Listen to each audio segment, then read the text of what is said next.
Today's guests are two friends, Logan and Ryder, who built a successful blue-collar business doing what nobody else wanted to do, picking up trash for cash. They just cleaned up that dumpster. They pulled up in an old shitty pickup truck with a trailer and they made $1,000. I was like, it's gonna be so easy. And now they're running a $3.6 million a year business, scaling faster than ever. But it wasn't always like this. They started with an SUV and a trailer and they had no idea what to do. So every morning we woke up, we got in the Tahoe, drove to the trailer, picked up the trailer, started hitting jobs. That's really where it started.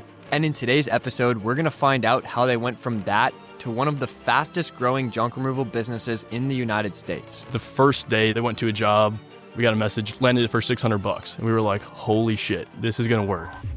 This is the first ever podcast where I brought on my brother Jacob. So this will be an interesting experience. We got two friends, two brothers doing over $3 million a year in junk removal. And I think we have some really interesting stuff to talk about today. But I want to start off asking about your guys' story and how the heck you guys started this thing from like a SUV and a trailer and how you got to where you are today. Yeah. Hell yeah, Kirk. Well, I appreciate you guys having us on this podcast. It's awesome. We've been talking for almost 4 years now, like back and forth, over 3 years for sure. But finally coming to meet up in person, like I feel like we were kind of definitely the OGs, teenagers doing this stuff like 3 or 4 years ago. And I think we've really kind of put a dent. You guys have done an excellent job with social media, but just overall, like what we're doing to the industry at such a young age, like it's so awesome just to meet with you guys, be here in person. Yeah, for sure. Yeah. But appreciate it. Yeah, 100%. But how we kind of got here. So I let Ryder kind of take it. We met at an internship. So yeah. Yeah, so I had a guy named Justin Spalding come in and speak during my senior year of high school. He was speaking in my financial literacy class, and he was discussing how he had built a multifamily real estate portfolio. And I was really intrigued by his conversations to the class. And I followed him on Instagram immediately. Following his journey, reached out to him and I was like, hey, I really want to come work for you, learn everything I can.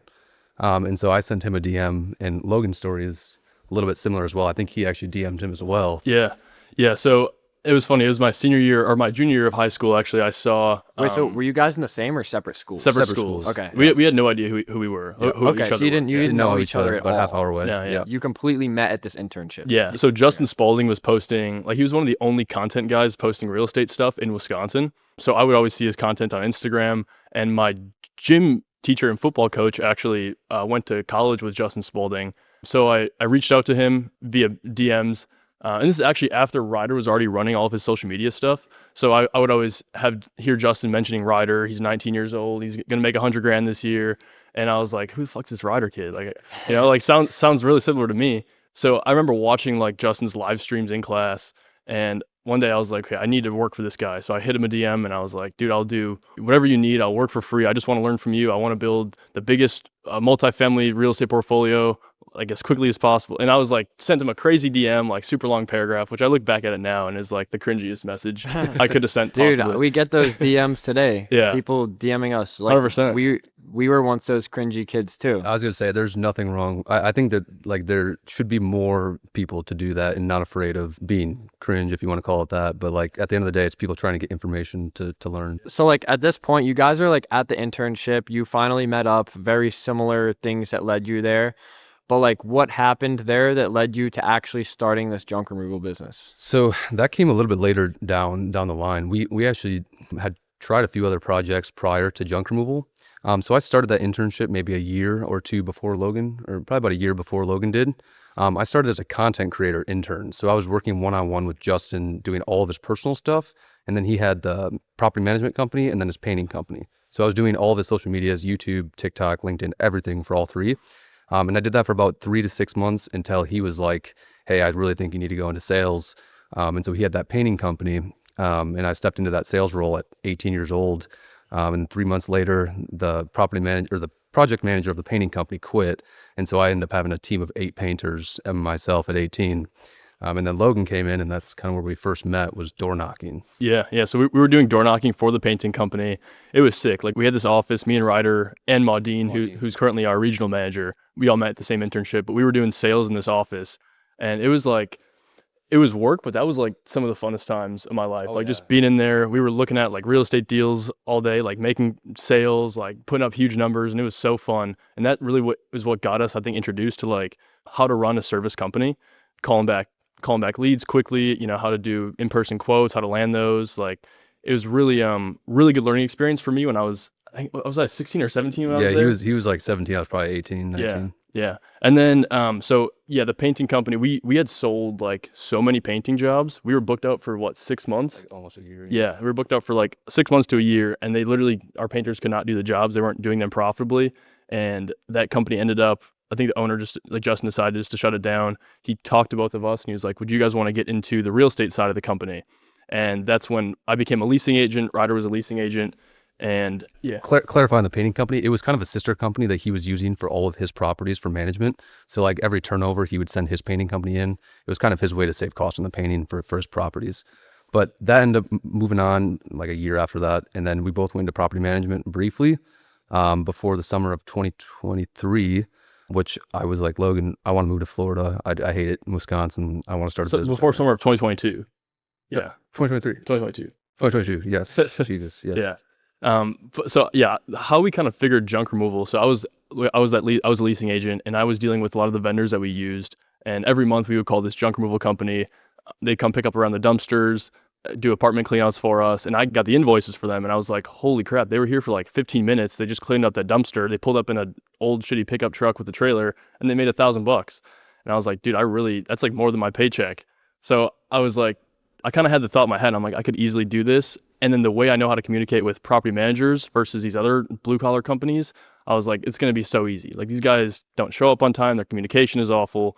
Like, they're smelly. They have a bad quoting process that's not simple. So I had the idea, and I was like, dude, I could hit up all the property managers I know, start this company. And that's exactly what I did.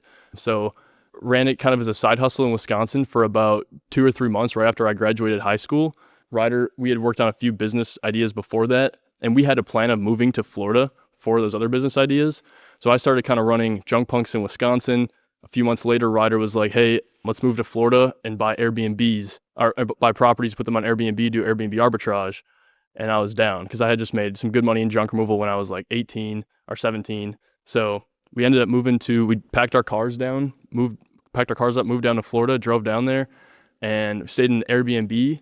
And we had if you want to kind of pick up on why we decided to not do real estate. And then, so I also have a quick question. Yeah. Did you guys have any plans of going to college around this time, or did you have enough business stuff going on that you were like, all right, we can at least survive off this, but I don't want to go to school? Me personally, I think I ruled out college when I was like 14. I was like, I remember telling a teacher, I was like, I don't need a resume because I won't submit it to somebody, which in hindsight was naive, and I like probably have a different perspective now. But I don't regret the route that I went because I wouldn't be where I am without it. But yeah, school was really kind of off the table for me. Yeah. I think so. Both my parents wanted me to go to school, to go to college, like all growing up. That's what they talked about. And it was kind of like sophomore, junior year. I was a basketball player. I really liked basketball. And it was either like, okay, try to play basketball in college somewhere, or do what I really want to do and get into business and just start running a company. And that's what I decided to do. I didn't really look back at all. Like, I think if I had the opportunity to play at like a Division I school, I definitely would have, but I didn't have anything like that offered. So I was like, screw this, I'm going to go make money. So then you guys are like here, you just moved to Florida and you're not going to college. It's like, and you're making money with junk removal, moving into an Airbnb, about to do Airbnb arbitrage. So like, how did you guys realize you wanted to team up and like go on junk removal? Yeah. So for me, it was a conversation with my stepdad, actually. I was going over the numbers for kind of the side hustle I was running in Wisconsin. And I had a buddy that I wanted to actually kind of sell that business to in Wisconsin. And This is previous to me, by the way. I was not involved. Ryder was not involved in this. Yeah. So we were doing the numbers on a napkin during a hurricane in Florida. My stepdad was in Florida at the time, so we had to evacuate for the hurricane. We had an Airbnb together, and it was just, there's no electricity, nothing. It's just me and him, like no lights. So we're just talking business, doing the numbers on a napkin. And my stepdad was like, hey, dude, why would you like sell this company if it's making money? It's so hard to get a business model that, let alone is successful, let alone like whatever. If you're successful in any business model, that's so rare. So he was like, dude, if you already found something that works, just keep doing that. Why would you sell that and try to jump into a new opportunity that's not guaranteed? And I really thought about that. And I was like, yeah, but I mean, there's just no way Ryder would be down to do junk removal with me. He doesn't like to do the manual labor stuff. He probably doesn't like the industry. And so I called him up and I'm like, hey, dude, and this is, keep in mind, like, we're kind of running out of money. Like, we have to do something quick. So I called Ryder up. I'm like, hey, dude, we should just do this junk removal thing full time and like actually try to scale it nationwide. And then what was the question you asked me? My first question was, how long until we can hire the first 2 guys? And then that answer ended up being 3 months, which Maudine was one of the people from our first internship together. He actually moved to America from Italy when he was 15, and I met him that same first week. One of the best dudes I've ever met in my life to this day, and he's now our acting regional manager today. We didn't have like a place. We were renting an Airbnb. During the hurricane, Ryder went back to Wisconsin. I was still in Florida. So we had that phone call, and the plan was to do it either in Miami or Tampa. So we took a trip to Miami, looked at it, took a trip to Tampa, did research on the Google search trends, stuff like that. We figured Tampa was the best option for us. So we got an Airbnb in Clearwater for a month. Like, we paid some guy $2,000 in cash, and he just let us stay in his place. That's sick. Pretty nice place, actually. It was like a 3-bedroom penthouse that had a view of the ocean. It's pretty nice. That was sick. Pretty good deal. He had another property like a few blocks away, and we told him we were starting this junk removal company, and he was like, hey, if you guys want to keep your trailer at that property, you can just keep it there for a little bit. I don't want to charge you anything. And so that's what we did. We kept the trailer there. So every morning we woke up, we got in the Tahoe, drove to the trailer, picked up the trailer, started hitting jobs. And then we had this whiteboard in our living room where every single day we put the revenue for the day. And it just was so cool. Like, and then we put the weekly revenue and then the monthly revenue next to it. And then just like seeing that number go up and up and up and up. And that's really where it started. And then I think the biggest jump after that was when we got our first like 2 employees, Maudine and this other guy named Miles. They were running on the truck, and the first day they went to a job. We got a message, landed it for $600. And we were like, holy shit, this is going to work. Someone else can do this. It doesn't have to just be us. For me, that was like the biggest perspective change. Like, that first job that a different crew closed, I was like, okay, we can scale this. The first 2 staff we had, there was a trial and error to full extent. I mean, we didn't even know Yeah, I mean, we pay made so structure. many mistakes. Like, Yeah, the first 3 months is really like, it was 12 hours every single day. How can we improve every single system we're doing? Yeah, like when we first started too, we were also just tracking all of our numbers weekly and monthly on like a sheet of paper. Sounds kind of similar to how you guys started out. Exactly. Yeah. How long until you guys went to a CRM? That's like way down the road. It's like That was like 3.5 years. Yeah, 3.5 years years in. We didn't even use any technology until then, and that just goes to show like we had no clue what we're doing. Yeah, you just talked about like figuring out the systems and stuff like that. Like, we had no systems. It was just 12 hours a day, hammer and nails, removing the junk, calling the customers, lining up the schedule and stuff. Sure, obviously we talked about like how to scale and stuff like that, but at least in our minds at the time, it was like how to scale. Like, let's get more jobs, you know what I mean? It wasn't like, let's delegate, let's implement the systems.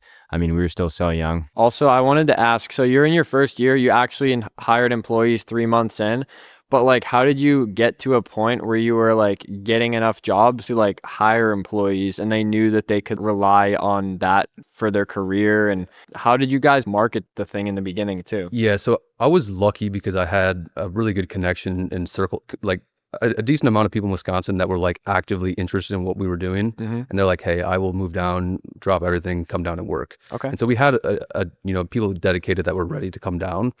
And I would add that from that painting company experience, knowing all the lead providers to have set up day one allowed us to have 40 hours of work within 2 to 3 weeks.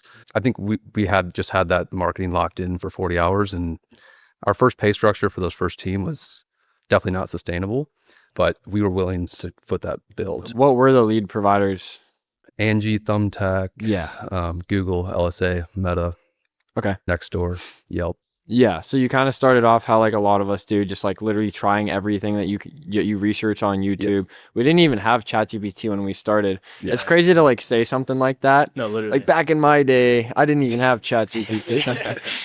For me, like, imagine what it's going to be in 10 years from now. But yeah, like, so you just throwing everything at the wall and hoping that something stick. But was there like one thing that you did in the beginning that like actually just worked the best? Yeah, cold outreach. I think the first week we reached out to every single real estate agent in the entire Tampa Bay area. And I think to this day, we still receive jobs from that. Yeah, we hit it, like, it was just table like this. I'm on one side, Ryder's on the other side. 6 hours straight, we're just emailing. Like, we hit our max emails on our email every day, and then we call, and then we get like maybe 1, maybe 2 replies from all those emails, and then we go do those jobs. Next day, email again, go do those jobs, and then we use the money from those jobs to start. I think the first lead provider was Angie Leads. It sounds right. Yeah, and our sales experience, like, when you're paying for leads, you guys know this, like it's all about calling them right away and getting them on the schedule as quickly as humanly possible. And people don't understand like what right away means. Does not mean a minute, does not mean 2 minutes. It means right away. Like within 5 seconds that lead comes in, someone's got to be on that. Or you're just going to lose it if you don't. So we understood that. And I think that's why we had so much success with it. Like we had an experience already selling leads over the phone. So yeah. But I think too, in the beginning, we were doing quotes over the phone with text messages, and we did that probably for 3 months. And then we started looking at our competitors, and we were like, we didn't even realize, but we did realize like 3 months in, we're like, hey, I think our competitors are just like going to these jobs before they even land them just to like quote it in person. And we were like, no, that's dumb. Like you're going to send a guy out there and not have a guaranteed job landed for him. Like it doesn't work. We're like, let's test it. So we started going out to jobs to do the quotes, and I think we had like one job turn us down. Our AJS doubled. Yeah. It literally took us 3 years to learn that.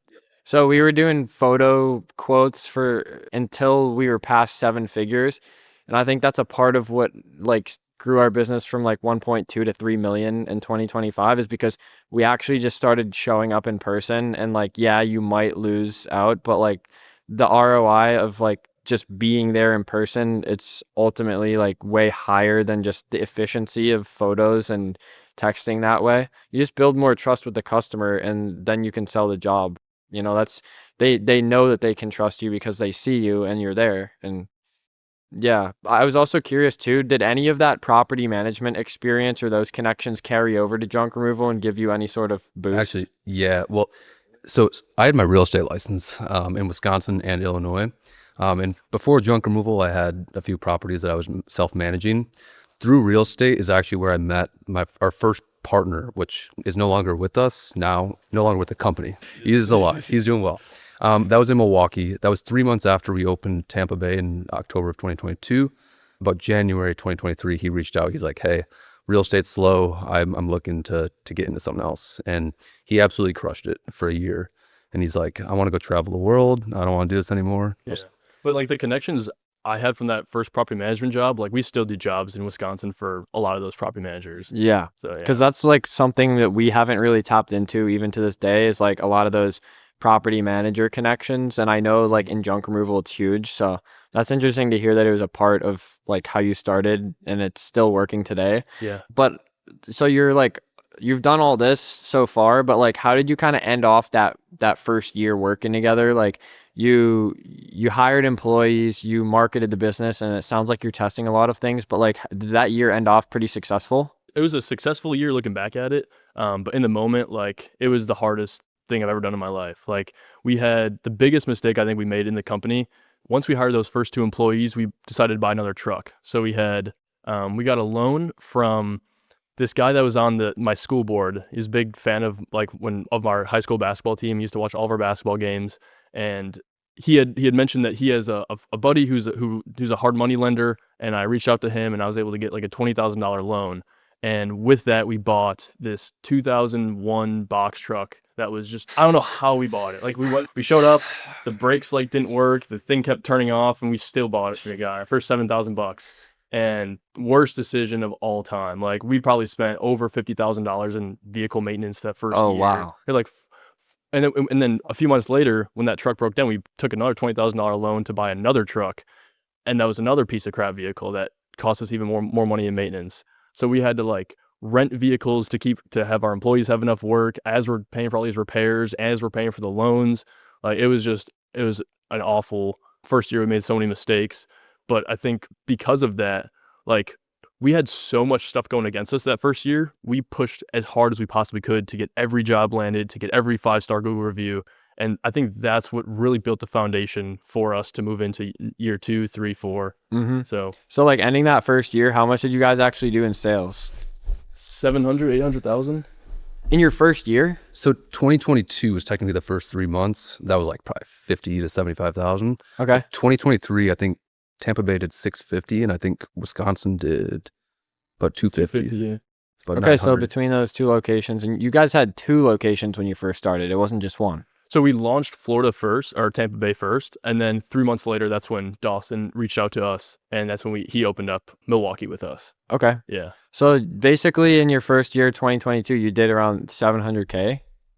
I think 900, 650 and 250. In 2023, yeah. Yeah. That's insane. if Wait, what do you mean in 2023? So we started October 2022. Oh, Those okay, first 3 okay. months were technically the first year. Yeah. And that would have been like 75,000. Okay, okay. 2023 So like was 2023 is your first full year. full year. And in that year, you did 900. Yeah. Yeah. That's actually insane. We did 120K in our first year. It was Like, really you just guys- those marketing avenues, and Yeah. we were willing to spend whatever we had to get jobs. I remember when we started in Tampa Bay, there was literally like, I think it was like 215 or 220 junk removal companies above us.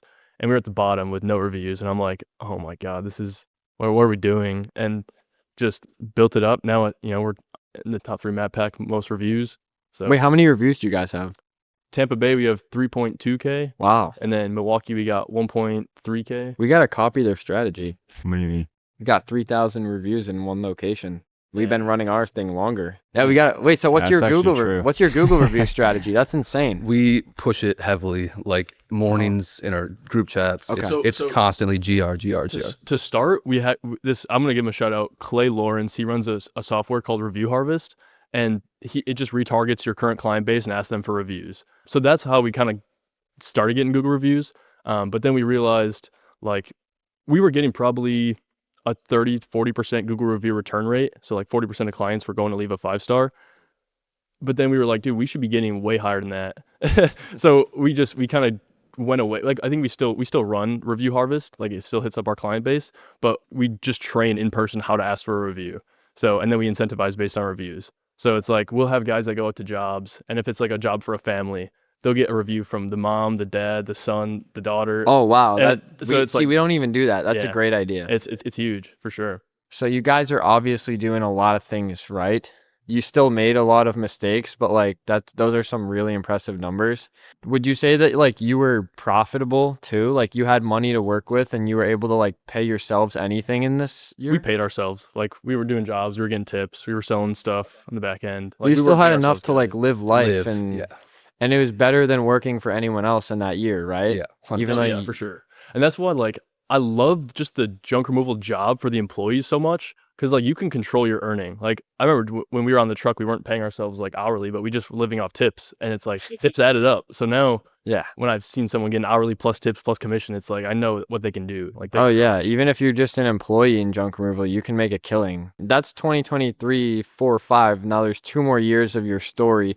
And what happened after you guys like actually hit it big in that first year and you learned from your mistakes? Was your second year like some explosive growth and like what happened? So I think we grew so fast year 1. I'm trying to think of how year 1 ended and when year 2 kind of started. But I think we started with the new office, like the new the warehouse. The warehouse. office. Yeah. So we moved into this warehouse year 2. We started reselling stuff out of it. We were doing pretty good with the resales, but I think overall that kind of held us back a little bit because we were putting so much focus on that. And we were having like some employees do like half resale, half junk, and it kind of mixed things up a little bit. And I think that's around the time that I like first recognized you guys because you were like Got you. posting that stuff on social media. yeah, I reached out and then because we were kind of at the same stage in business, I was like, all right, these are young guys. They're like my age and they're legit. There's not a lot of legit guys out there like doing a business that's real. Yeah, like what did you do in this year that like took it to the next level? yeah. So I was gonna say we had so much chaos that first year. Like we needed some professional management. Like we had 15, 20 employees at that point, and yeah, and it was just a mess. Like the manager that we had managing like didn't have manager experience ever. So we really needed someone to mentor like the whole team and us. So that's when I think it was year 2 where we got Mike. So there's a 1-800 got junk in our area, and I reached out to we had some old employees that left that location, came to ours, and then I kept hearing the manager over there was Mike, and I was like, okay, I want to get this Mike guy because he definitely knows what he's doing. And then randomly, Wait, so you poached him? so actually not really. So a company bought that 1-800 got junk location. They bought the franchise. They brought a new manager and they let that manager go. He reached out to us from a job posting and was like, hey, it was just a regular like labor job. And he's like, hey, this is Mike. And I recognized who it was because he told me he worked for 1-800. And I was like, oh my God, I got to get this guy. So I brought him in. He just hated our systems. He hated everything we were doing. We were meeting in a parking lot to like do the morning meetings. Like, it was so bad. And then I had this conversation with him where like 2-3 months in, he definitely wanted to quit because I wasn't taking his advice. I wasn't really using it. He didn't mesh well with the people on the team, thought he was like above things a little bit. And I had a conversation. I'm like, dude, I need you to manage this thing. I need you to tell me what to do. I need you to tell these other guys what to do. And then he was like, and I had a conversation. I'm like, how much do you want to make? And he was like, I want to make, and he laughed. He's like, what do you mean? How much do I want to make? I was like, how much do you want to make? Like, I want to keep you at this company. How much do you want to make? He's like, well, 6 figures would be nice. And I was like, okay, we can make that happen, but I need you to do what we got to do here. And then he was like, we agreed on what I wanted to see from him, what he was going to take on. And that, I think, really got us to the next level. We started implementing brand new systems, really professionalizing things, like actually having employee training, like just way more systemized. And then from that, like that kind of created a ripple effect of other people coming from other junk removal companies that started working for us. And we started getting knowledge from all these different companies in the industry. I started talking with some of the executives at bigger junk removal companies, and that really helped out a lot. Okay. Yeah. So like in this year you hired more management, obviously rinse and repeat scaling. Like what about any new systems? I would say the last year, 10 times more has happened in the last year than the first 2. Yeah. We've got 2 directors now that act as directors, and then the regional managers. So those 3 basically run everything for the most part. Going back to that first hire that he made for 6 figures, that was at a point where like We could not afford it at all. at all. And I it was literally like just a Hail Mary. Like, this isn't going to work if we don't have some professional help. So Yeah. it was, but I credit a lot of how we were able to get here this fast to sacrificing whether it was our compensation or just hiring that next role before we could even really have the means to afford it. Just knowing that if you have those pieces set up, that you'll be able to then go execute. I had been in contact with him for like literally a year trying to get him to come over to our company. And there was a point, I think we can talk about the negotiation we're trying to offer. Like there was a point where like we wanted him so bad, and we sent him a crazy offer. And he called us up and was like, hey guys, I mean, I really like the offer, but I just have to wait and see what they're going to offer me here in the next couple months. I've been here for so long, and I just really want to see it through. So I appreciate your offer, but like I want to see it through here. And I was like, there's no way. Like we threw everything we had at him, like to take the job, and he didn't take it. And on that phone call, I was like, dude, $10,000 today if you sign today. Literally $10,000 check bonus for a signing bonus. And he was like, I can't, man. I have to see what this. And I was like, bro, who is this dude? Like, is this guy like a magician or something? Why is he so valuable? And a few months later, it just worked out. He was like, hey man, I want to take the offer. I see the growth opportunity with you guys, and let's fucking run it. So we brought him on, and that was like just a monumental game changer for us. Like we had someone who could train general managers at that point, not just a general manager, but someone who could lead general managers. And that's what you need. Like you need leaders to lead your leaders at some point, right? So yeah.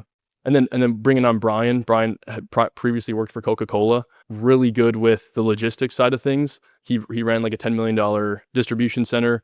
So he came in with a lot of experience with like the DOT stuff, like vehicle maintenance stuff, like just fleet management. A lot of HR stuff as well. He's fired too. over probably 300, 400 staff. He's got an MBA, so he's like really, really smart dude. Wow. You guys have some heavy hitters on your team. Yeah. How did these guys trust you at such a young age to like now invest their careers in a couple of kids like growing this business, not even knowing fully what you're doing?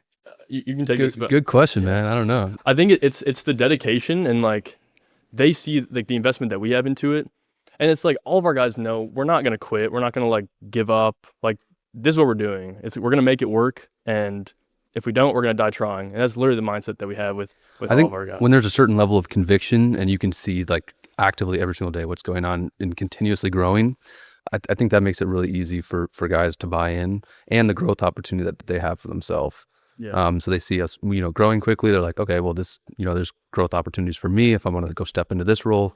And so I think that's been a big help as well. Yeah. And I think at bigger companies, there's so little opportunity because there's so many people there. Like you're just another number on the books. So for someone to kind of identify us as a fast growing company with the ambition, like it's kind of a no brainer for some of those guys to come over, because they're like, okay, these guys aren't going to stop trying. Like, my opportunity here is kind of limited. If I go over there, I can have a lot more future opportunity. So you guys are like sharks. You're just like finding all of these top dogs and like you're just going after them because you want to be on top too. Yeah, that's a good way to put it. When you're when you're headhunting, I think that's been one of our biggest strengths is recruiting. Like, when you're looking for that right person, it's like, I don't just need a marketing manager. I need John from this company. He's the guy. And it's like, you have to just attack that. And I think when someone feels that, like an employee feels that, like, these guys really want me, that it gives them so much more, like so much more of a reason to come over. Like, they're actually appreciated at a company. They're not just another number,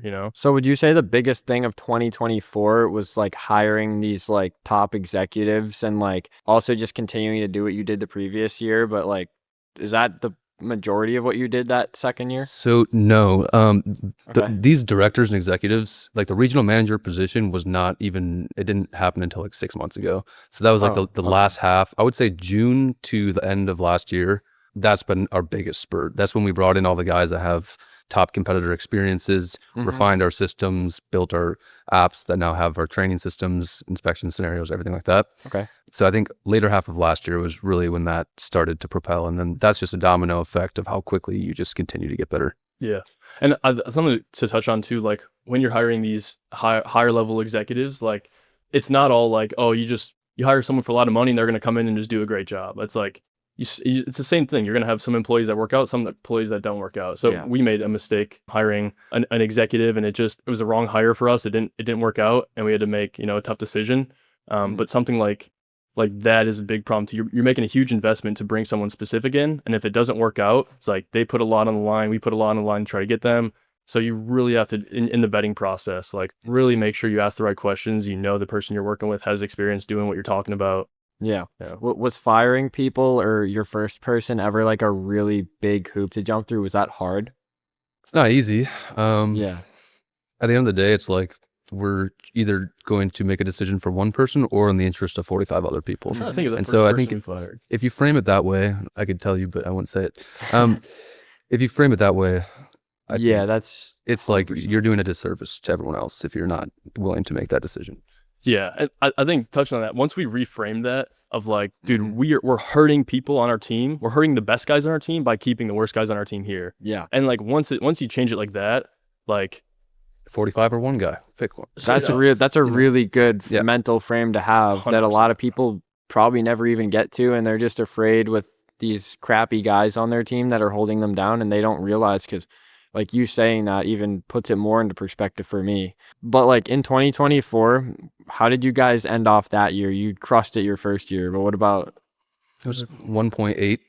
1.8 mil. So like almost doubled. Yeah, doubled it. We had like 6 consecutive 100% year over year growth quarters from the previous year quarter. And I think we missed it by we're like 97% for the last one. But that was mostly because of the hurricane in 2024, which really boosted numbers. But we still almost had 100% rev growth on top of the hurricane. Yeah, that's crazy. So like 1.8 mil. Hearing this thing from the beginning, it almost sounds like I'm missing something. Like, how the hell did like 2 kids in an SUV in almost a year go to $900,000 and then double that to 1.8 mil? Is there like anything special going on here that like you haven't said that like has made this grow so quick? I would say it wouldn't have been possible if we had the environment that we had in Wisconsin. When we moved to Florida, we didn't have any obligations for like family dinners, family meetings. Even like just so many things pop up when I go back home with family, friends. There's always something that's going to consume your time. When we were there, like I'm telling you, it was nothing but what we were doing. We didn't have any friends. We didn't have any other interests. It was just, how do we get this business to 100 mil? Yeah. The biggest thing is like is just having like being willing to spend what you need to on marketing. Like for us in the beginning, we know we didn't have any repeat clients coming in and any referrals because we didn't have any clients. So it's like we were willing to sacrifice that all the profit in the first couple months, first couple years to push that all in the marketing to build our client base. And now we have a client base of over 15,000. Probably more. Yeah, probably over 15,000 that, like we do get referrals and repeat clients, and now we're not having to pay top acquisition costs for every new client. So it is profitable now, but back when we started, it's like we knew we weren't going to be profitable because we're spending so much in marketing. And the other thing of that is like with Google ads specifically, like you have to be willing to outbid your competition on Google ads. That's how it works. Like you put your bid in and every other company has their bid, and Google will give the best leads to the people who have the highest bids. So like being able to afford your CAC, your cost per acquisition, is the most important thing. Being able to get enough revenue out of each job to afford that acquisition cost.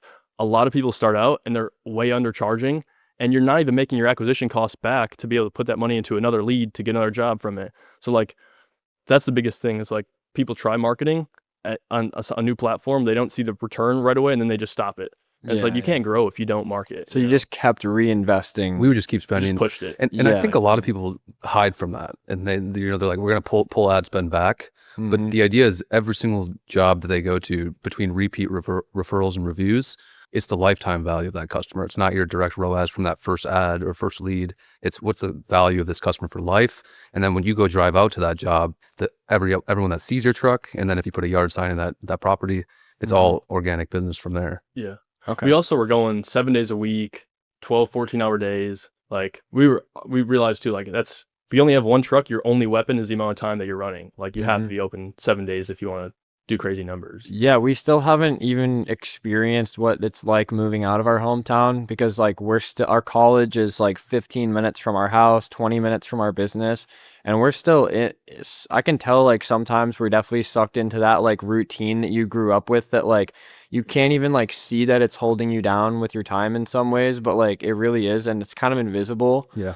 And like for you guys, like that was a big part of that commitment, and that jump was like actually just moving out of your hometown. Yeah. Yeah. Oh, definitely. Okay. Big time. Yeah, that's huge. Yeah, because it puts pressure on you. That's You're true. up against a wall. It's like you either do the thing and be successful at it, or move home and then go explain it to everyone why you had to move home. There was no options. Like we had to make it work. You're making me want to move out of my hometown now. Come on.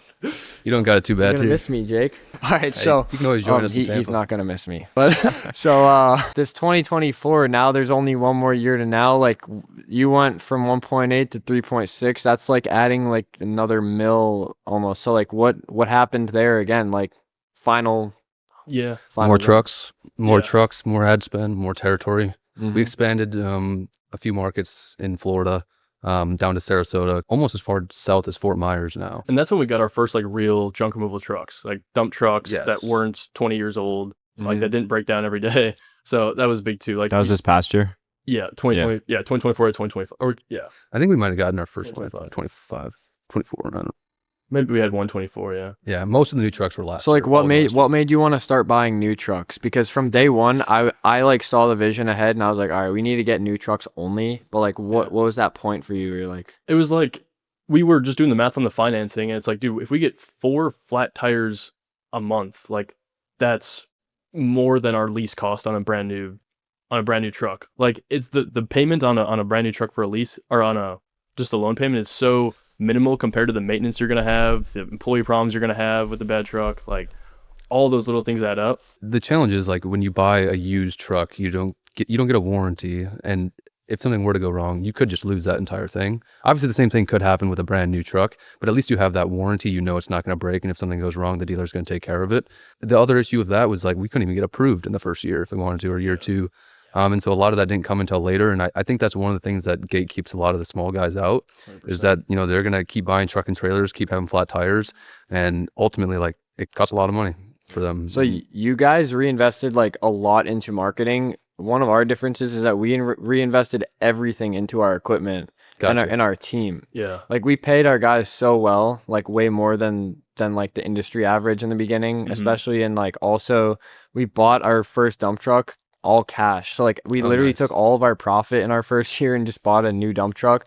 We went from like a shitty $4,000 F-150 with a cracked frame to now having like a brand new dump truck. Nice. And that for us was like the night and day difference. No, that's sweet. I love how you guys have grown it. Like Yeah, it's buying very trucks different. cash is awesome. Not hearing your story, like the way we grew is very different Yeah. than you guys. Yeah. So like I just want to ask like a last question about like how you got to where you are today in this last year.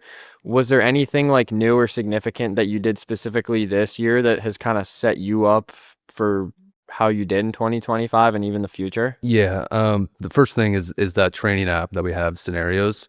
It's basically got all the different situations that our guys would run into with the customer.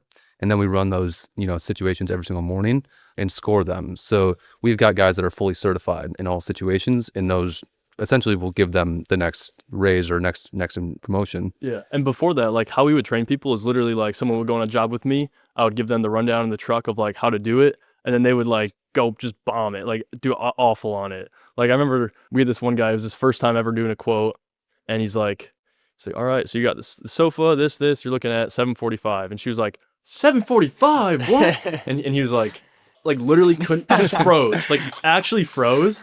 And then there was like a good 5 seconds of silence, and I was like, and we just like walked out, and he's like, I don't even know what just happened. And I was like, dude, this is not gonna work if we don't have some Cole. I was like, it's not gonna work if we don't have some kind of Wait, when training. did that happen? How long ago? That was 2023 probably. Okay, so yeah.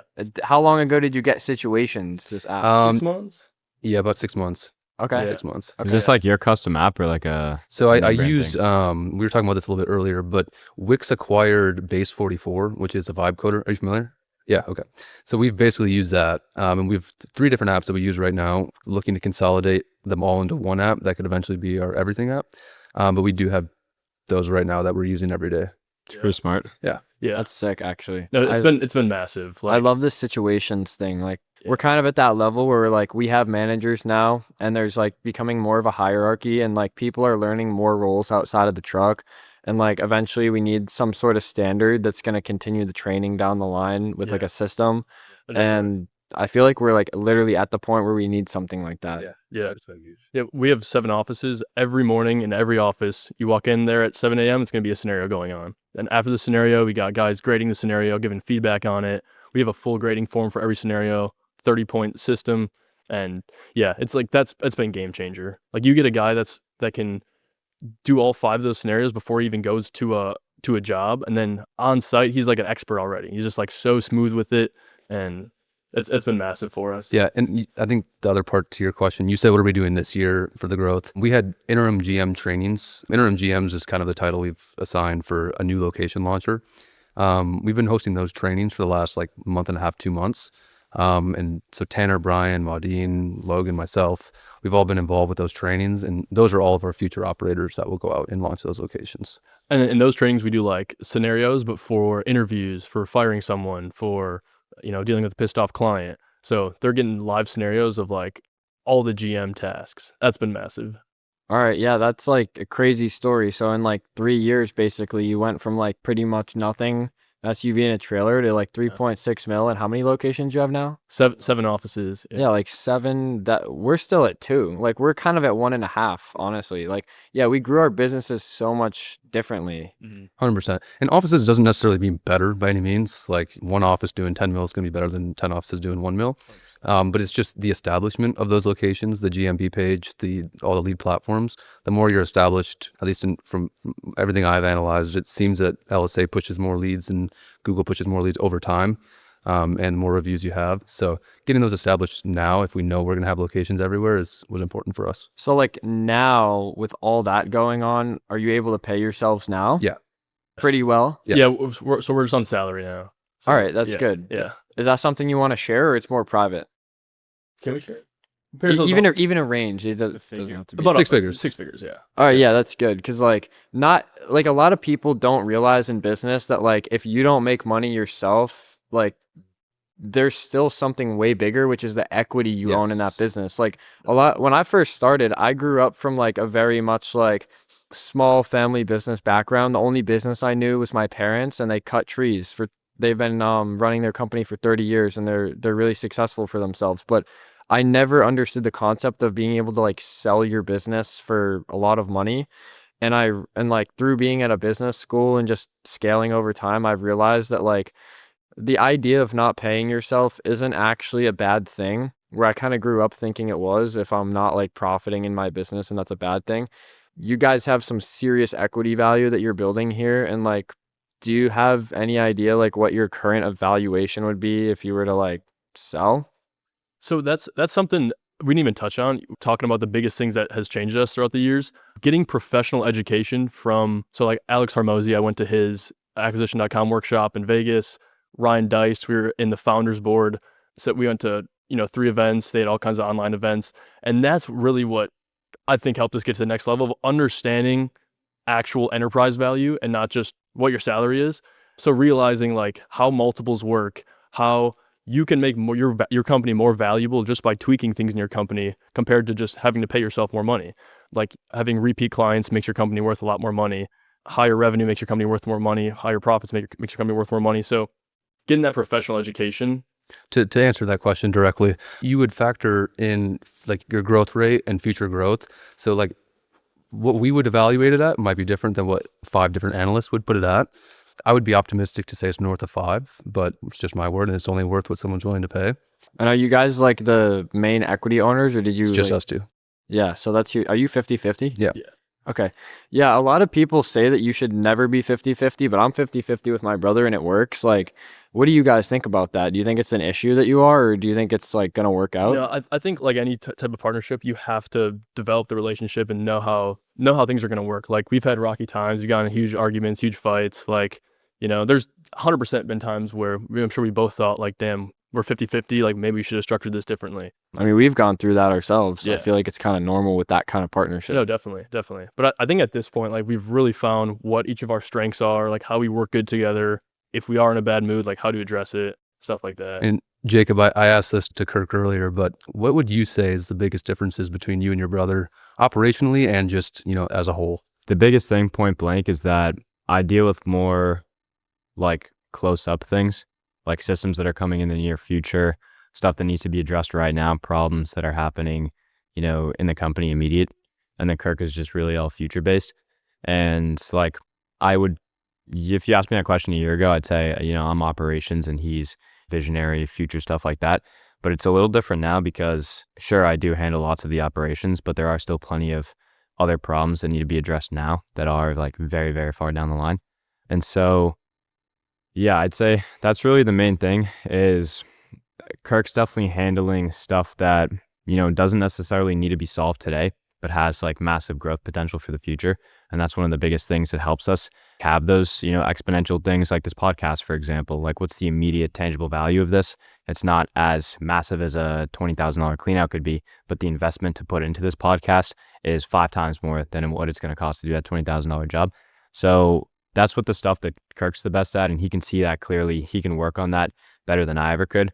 And I feel like me personally, I'm very aware of all of the issues and all of the things that need to be solved now, whether it's a direct return like that $20,000 clean out in the best possible way to get it done, or, the yearly return on how we're going to achieve our goals of hitting 5-6 million this year. And yeah, stuff like that. So I'd say just immediate problem solving and like future problem solving is a good way to look at it, opposed to just, operations or day to day versus visionary. And of course, I definitely have that background in operations because I ran, I was picking up the phone for the last 4 years, like every single call, every single customer, routing all the jobs, doing all the scheduling employees and stuff like that.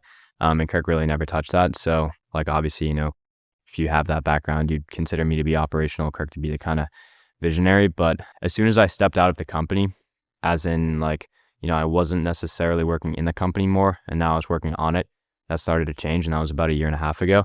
And I guess off topic, but going back to what you guys were talking about, these biggest things that really changed, like that was probably the catalyst that has blown up our business so far, going from like 1.2 mil to 3 mil in this past year. Because instead of just having one person be able to work on the actual business, now there's 2 of us. And that's just what made a massive change for us.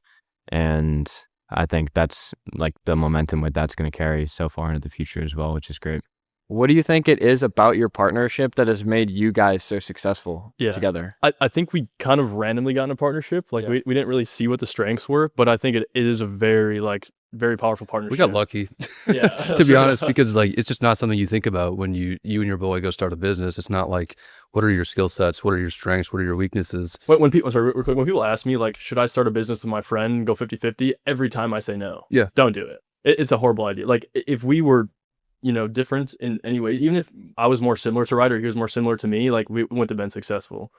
Yeah. But I mean, you can touch on what you kind of think my strengths are. Like Ryder's strengths are really like looking at going into the nitty gritty, looking at the profit margins, like cutting expenses. In the Wolf of Wall Street, like you have the dad that comes in, and he's like, what the hell is this credit card bill? $40,000 on that's like Ryder. Like any expense something happens, like he'll be pissed about, and then I'm like, dude, no, we need it because of this and this and this, and then like so that keeps our expenses low, but it also keeps us like investing in new stuff that we need to stay on the edge of things.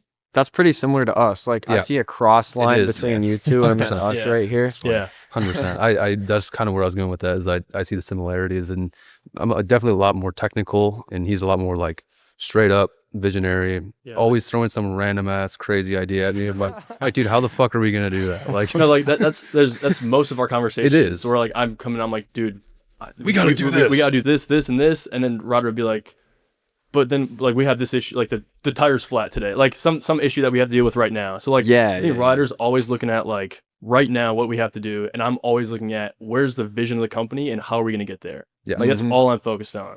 You know? And I feel like we couldn't do it without each other. Like 100%. I'm always coming up with ideas, but if I don't have some sort of foundation that's like kind of pulling me down from the sky, like down to earth, you know, I think that dynamic is really good. I have an issue where I just constantly have floating thoughts in my head, where like if there's something like right now I can think of like 50 things that could be done right now or need to be done. Maybe not 50, that's maybe exaggerating, but like it's just like an inside timer that like it's just there. Do you get that, Jake? Yeah, I like to write all my stuff down. Obviously, it's same. probably the same. Same. But yeah, like my to-do lists, like I would say, you know, not my to-do list, but like what I would consider like the company's to-do list. Like now, you know, getting me out of the operations more, I'm able to delegate. Like even what I would thought stuff that is what I could only do, you know, like I'm the only one who can do it. Like I can now pass on to, you know, our general manager or even some of the employees on the team that I would have always considered to be just like junk removal guys, like just haulers. But these guys are actually capable of picking up the phone, calling these different people, building relationships. And it's just very interesting. But long story short, yeah, like my to-do list has like probably hundreds of tasks on it. Some of them are, you know, very pressured, as in like need to be done today, tomorrow. And some of them are very just like just ideas thrown out there, like an app or like a software or like different training modules or different stuff like that. And so, yeah, I mean, I definitely come up, I feel like I'm writing down ideas all the time of just random things operationally that we can fix in the company. Like right now, I'm like trying to renew all of our insurance quotes. Now that we have like new softwares, new training modules, a bunch of different stuff, what differentiates from like a little side hustle company, how we were in those first few years to now like, you know, a legit business here company. And like I should be able to get like a few 5 figures off of what we were paying last year, even though we're bigger. So it's like a massive. Have you guys done something like that before? Yeah. Okay. So like with insurance quotes. Yeah. So like Brian, the guy we brought in, he's our head of operations. He's like so good at that. Dude, he's probably saved us each 20 hours a week of work. Yeah. Like between insurance, he's done all of our quotes for the new locations, GL, workers comp, auto, commercial auto. Even meeting with like Facebook agencies, like all these, like anyone that wants to meet with us, like we have the same, like our conviction in we think Brian can do just as good a job as we can in any conversation. So like having someone like that you can trust more in some situations than you trust yourself, that's key. That's probably like allowed us more time than anything else. Oh yeah. Like Brian's position itself and head of operations overseeing everything allows us to spend all of our time on nothing. Even what you're saying would be considered outside of the business. It's still like we're spending all of our time on what's next rather than what needs to be done. Definitely. And then like my to-do list, basically like I see things that are not done yet or need to be done, and I'm like directing that to the right person as fast as I can. Yeah. When did that kind of start to become a thing? Instead of you just looking at your to-do list every day, like what do I need to do? Like instead of that is like who can I delegate this to? But your own personal to-do list, because it's like that thing that you feel like everything on that list is only something you can do. Like was there a point where you realized like, yeah, there's enough smart people around me that can handle all these crazy tasks? Maybe like 1 or 2 things left, and that really comes down to like the bank account access and all of that. But outside of that, like we're in a really good spot now where like it is like confident that you have someone to go take care of those things. Definitely. And we're like actively pushing on that. Like we have conversations where I'm like, dude, you're doing too much. Like you need to be delegating this stuff. There's a saying that Ryan Dice has: the more valuable you are to your company, the less valuable your company is.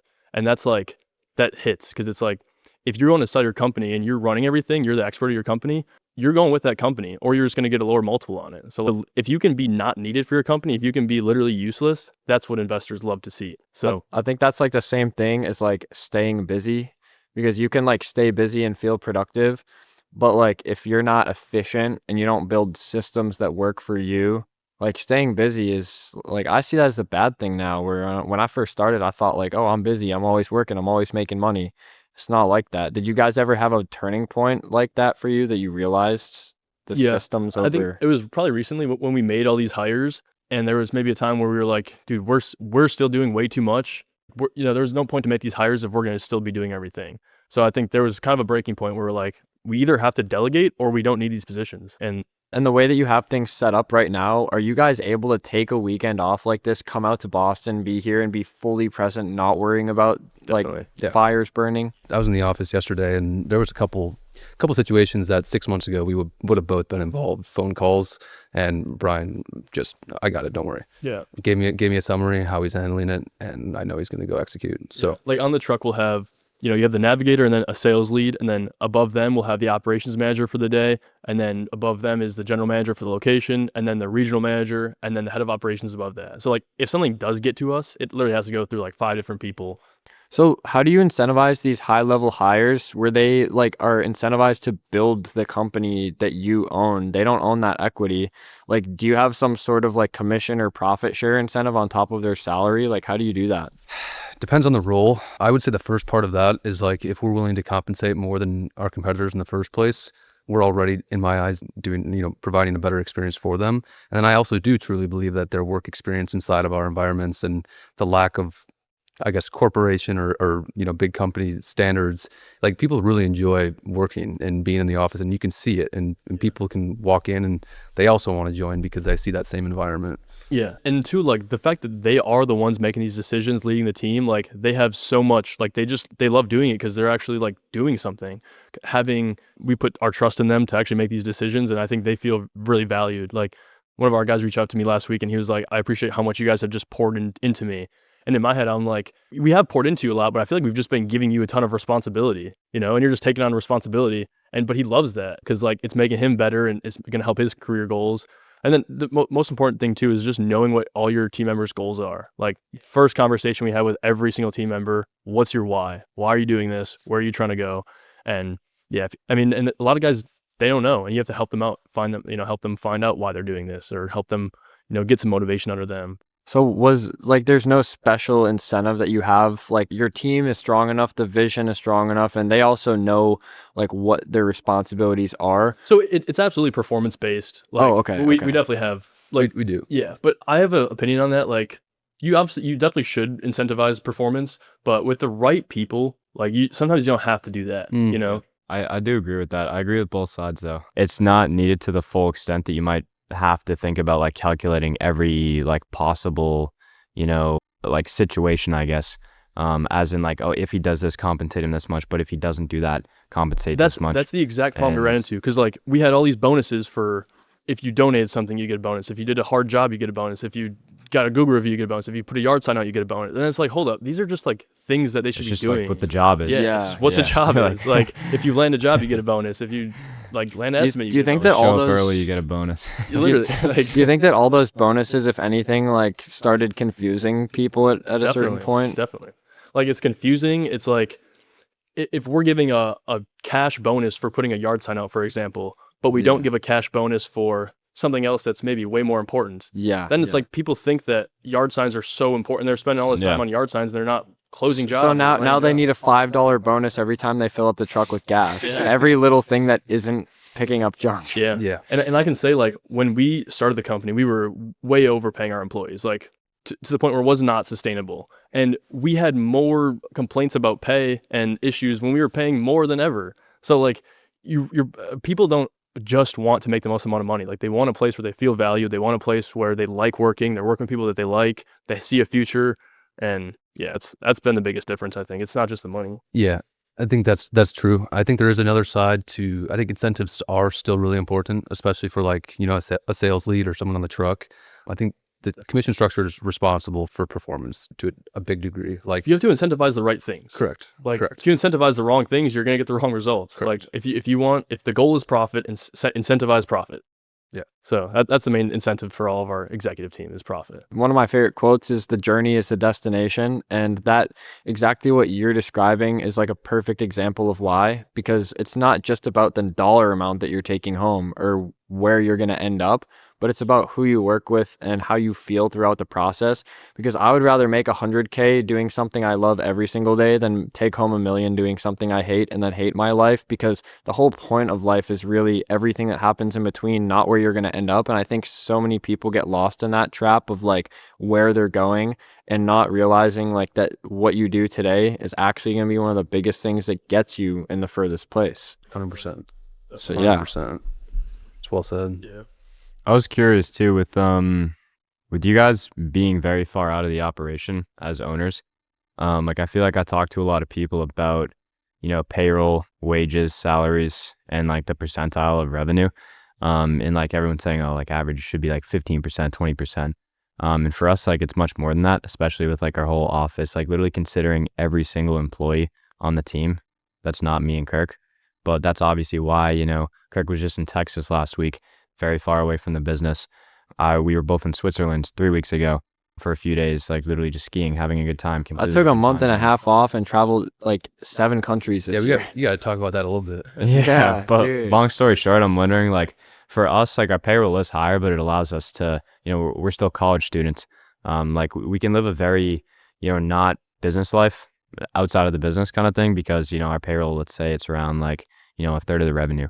But I was curious, like, what is your guys, considering that you're in a similar spot? So we look at it on truck team level, and then we look at it as company-wide overall level. And also our call center as well is another metric that we look at. But as far as truck teams, we're looking for those truck teams, just the labor on the truck itself, to be under 12%. Our payroll as of like most recent, the last month and a half, 2 months, has been the highest rate we've ever seen, because we have so many guys that are going to launch locations that we have put onto higher compensation plans for that. And so we've kind of foot the bill a little bit the last month and a half, 2 months for these location launches. So it's pretty high right now. Yeah. And like in the same way that you have to front the marketing to get the money for the jobs, like same thing with talent. You have to like front load that talent. There's going to be a point where you're probably overpaying in payroll because you have more talent than you need, but like it's the only way to expand is to like have too much condensed talent that needs to just like, you'll expand organically. Like you'll be like, dude, I have too many killers here. I need to move some of these guys around.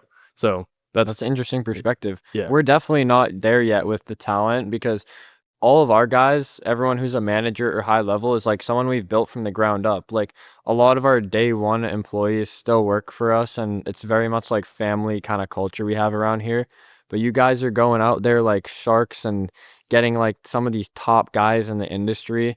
And that's such a different way than we ever grew. Yeah. That's my favorite part about the business is recruiting. Like I love that. Just like headhunting someone, getting them like, and then coming back to the team and being like, guys, I just got this guy. Like, are the people on your team like hyped when they realize that you have another killer that's joining the team? And they're like, yes, like I got another guy that's like gonna get this shit pretty with much, me. Yeah, 100%. It's all pretty positive. And I want to touch on this earlier. When you build a team that's solid, has the core principles that you want, if you get a guy that comes in that doesn't match that, like the team will push that guy out. Like that guy's gonna have his worst first day of his life. He's gonna be like, "This is not for me. I'm out." Like, dude, that literally happened to us. Yeah, like, we had a kid that moved out here from another state, and like within the first week, he moved back. Yeah, no, straight up. Like, did you pay for the relocation or no? We gave him like a sign-on bonus. Him and his friends. So like an old employee of ours, obviously, talking about goals, life. I mean, all these guys are young. Like everyone's trying to figure out what they want to do. And so he worked with us all throughout high school. And then as he graduated, he worked with us for a little bit, the summer, dipped into the next year, and then moved down to down south to become an electrician. And obviously he met a lot of people. It's a very, handy blue collar space. So he met a lot of people when he was down there. And he came, one of our GM now actually visited down there because he was, best friends, grew up with the kid. And as he was down there, they were just obviously talking about, what each other's doing. And he was mentioning junk teams and everything like that, and kind of how like he misses it because he's working for a massive electrical company. You're on the same job site for years, like putting together like a huge mall, you know what I mean? So it's like, there's not much craziness, not really much anything interesting going on there, whatever. But long story short, he went down there, kind of sparked up some old memories. And then they ended up coming back up 2-3 weeks later for like a break. with the business, like vacation or whatever, and worked for us for like a week or so. But this old employee of ours brought up like 2 of his friends that he met down there. And so long story short, that employee who, worked for us moved down there. He moved back up and now he stays there. And out of those 2 friends, one of them also stayed, which is great.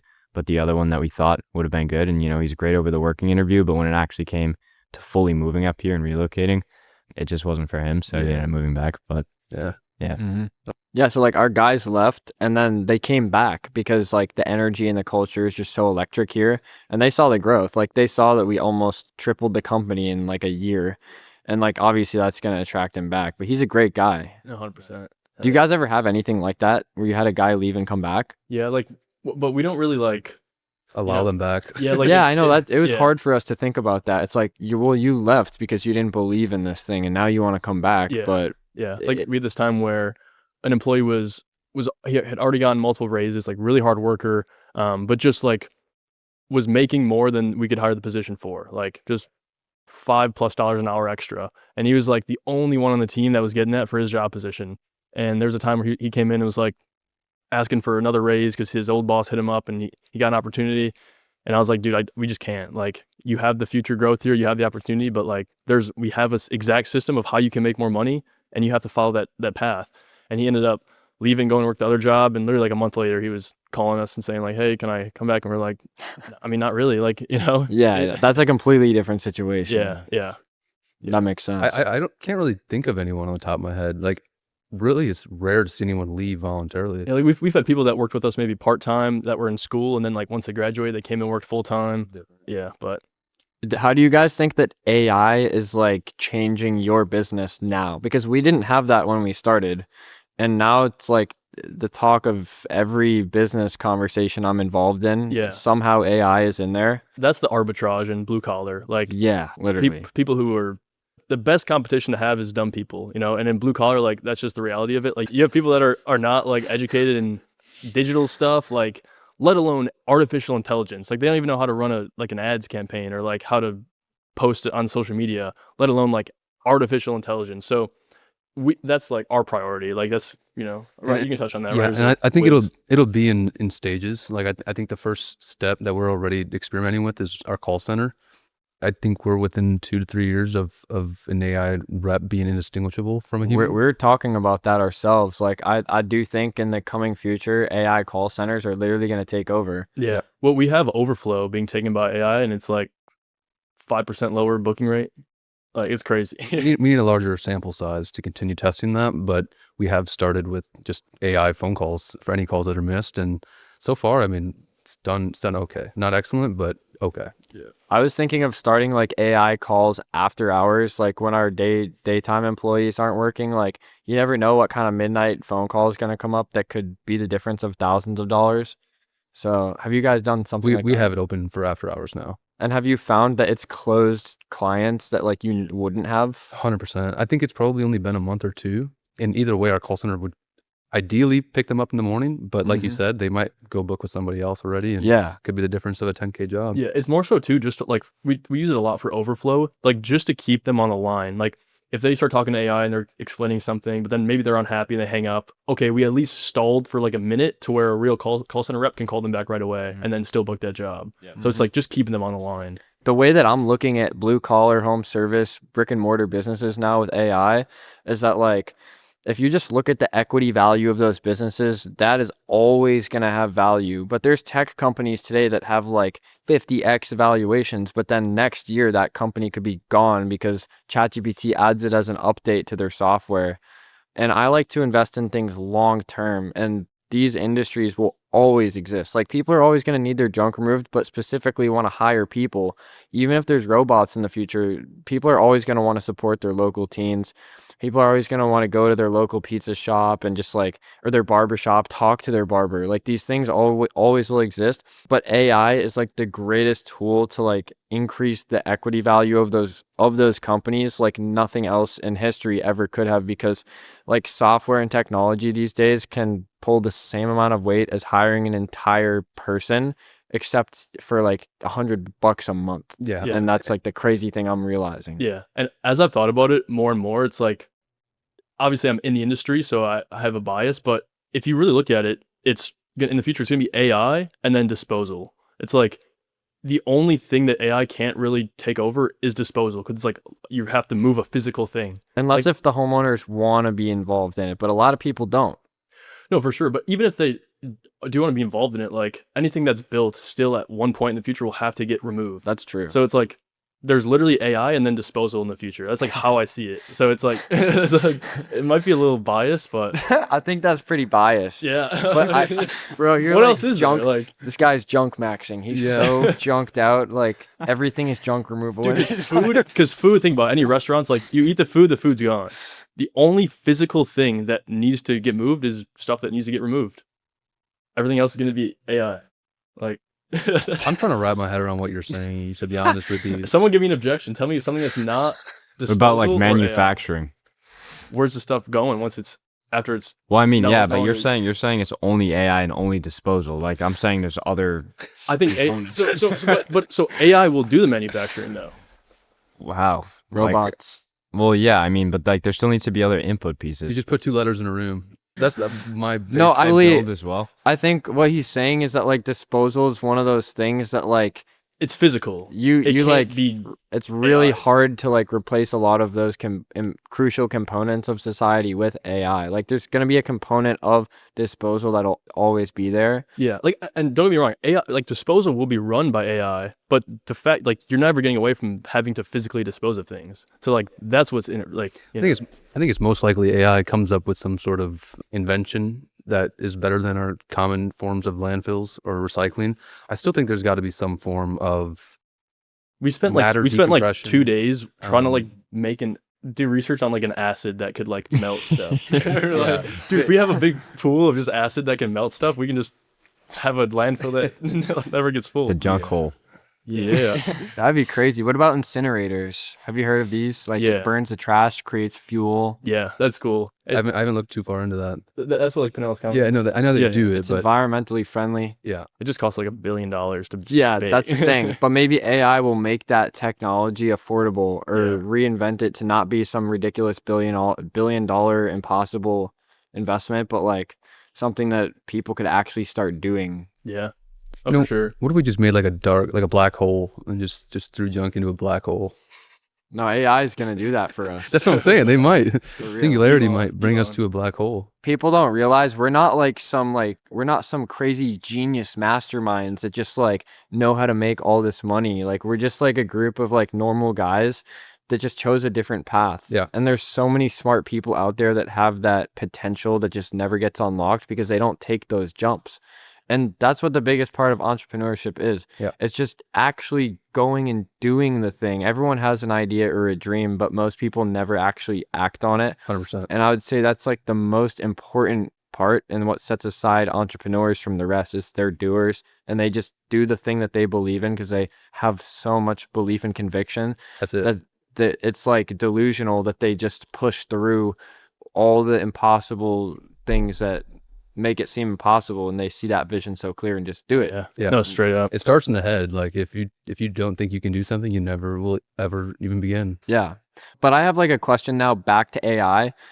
Like this Claudebot thing or Moltbot has like become like a very big talk recently. It's like literally an AI agent that takes over your computer and can do anything, respond to your emails, do your homework, like all this, whatever you want it to do on your computer. Have you guys like researched how you could see yourselves using that? And do you think it's something that you would use? I've spent probably a few hours on it. Something I like urgently want to do more of because, just even something as simple as the messages alone, if we have 7 different sub accounts and they can switch between those and answer those faster than a human, you obviously have a decision to make there. But no, it is something that I'd need to dive more into. But Yeah, I think the only fear is like what's going to be available in a year, 2 years from now, to where like if you do make that transition to go all in on Claudebot, it's like, are you going to have to do that again? And is there something is that going to slow you down even because something better comes out in a little bit? But I like think we that's just a good talked about what being an entrepreneur is, it's taking those jumps. yeah, I was gonna say, I 100%. don't think it's a good enough reason. But not maybe to you do guys it. just don't see the vision clear enough yet. Well, I think It's more so just like what specifically we would use it for. Yeah, know? yeah. That's pretty much what I'm asking. Because like Like inbound it can text. do a lot of like specific tasks that our employees do, but it can't just replace our full staff yet, you know? So Yeah, it's like of we course. would still need a lot of staff if we did combo with like Claude. Mhm. We're 100% looking into it. You Yeah. know? Have you dabbled in? Yeah, like we actually did a lot of research. I did some research myself, Nice. and then we have 2 high-level guys on the team that I was like, all right, guys, this thing could transform the whole company. Can you guys research it and let me know what you think?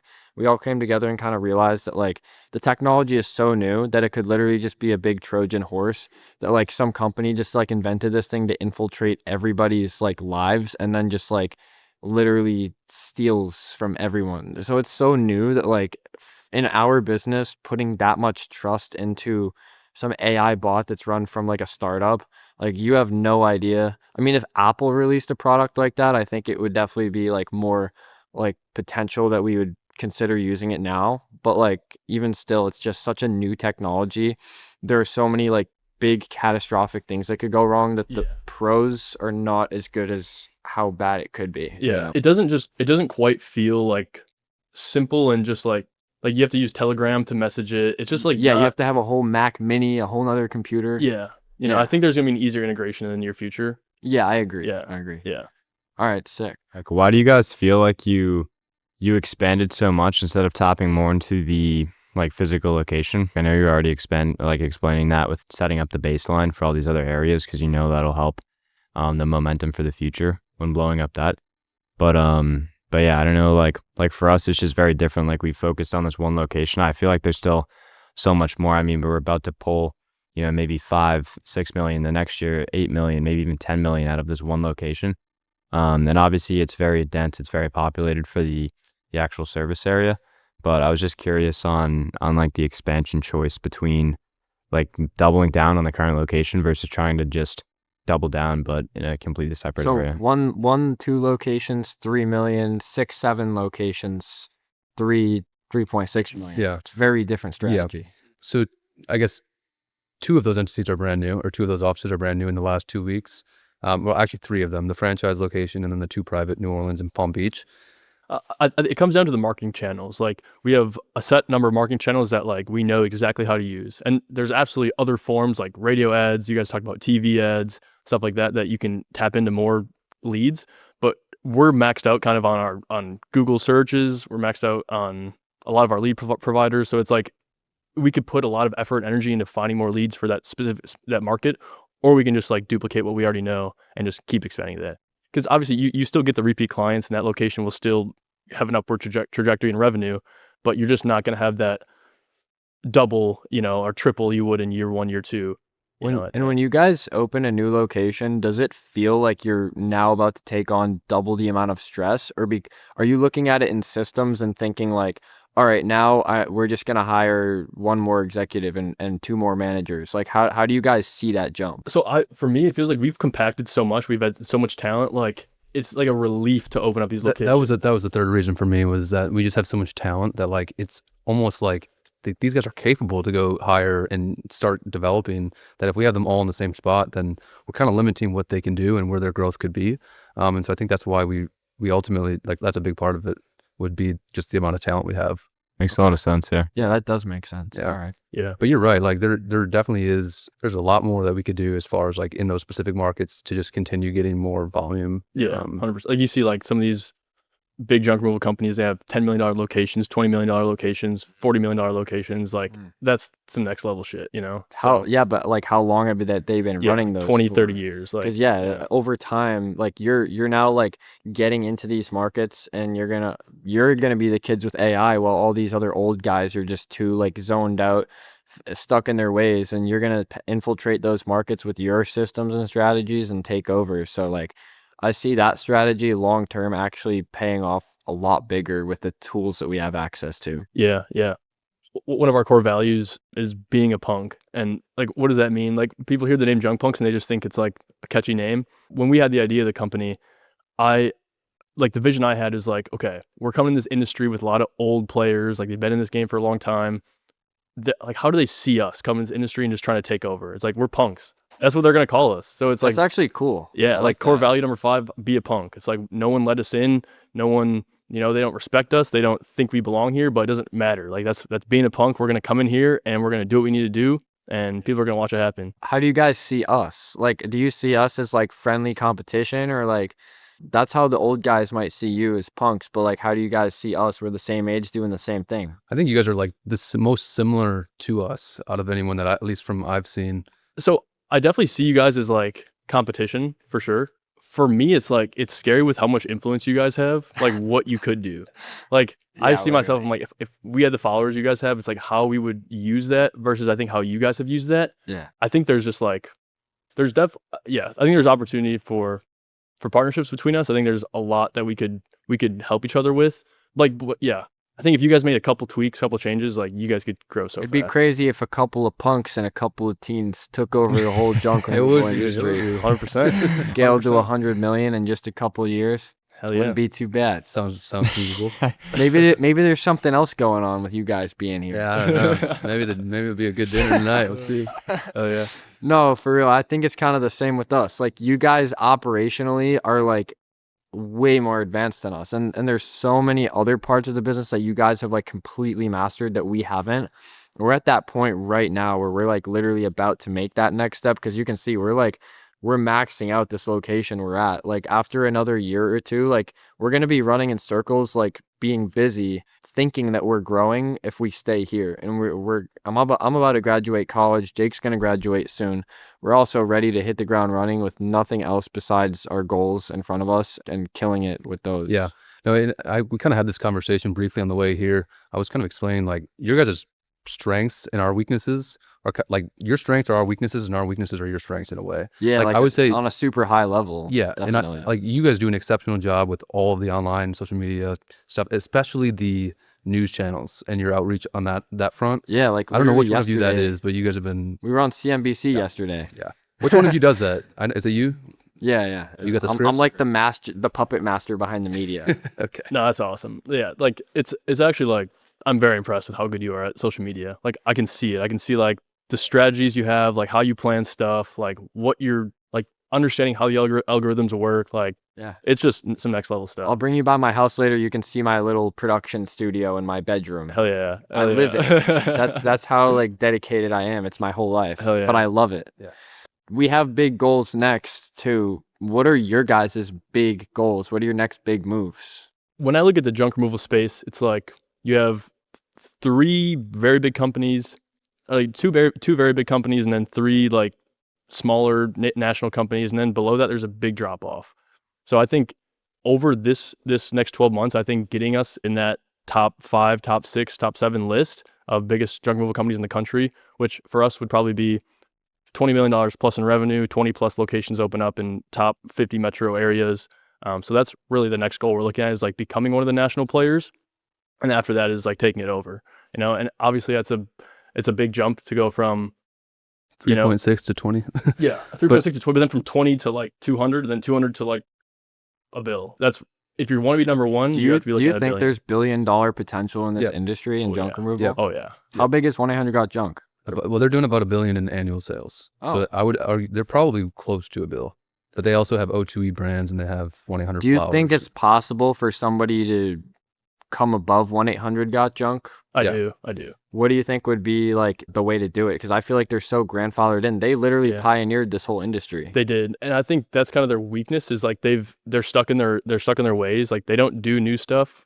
Social media is definitely like the way to take over the industry. Like they don't have the ownership presence. Like you don't know who the owner is. He doesn't even work for them anymore. Like they don't have the ownership presence for someone to come in and like sell the vision of the company anymore. It's like just guys in suits and stuff. So that's their biggest weakness, I think. Like they've capped out. They've sold out of territories and they can't like they're franchises, so they can't go back and change the territories, change the makeup. So like they're kind of locked right now, and they're gonna keep improving and growing. But I think if you look at the whole thing as just a different strategy than they took. Like you don't need to copy them. You don't need to do the same thing that they did.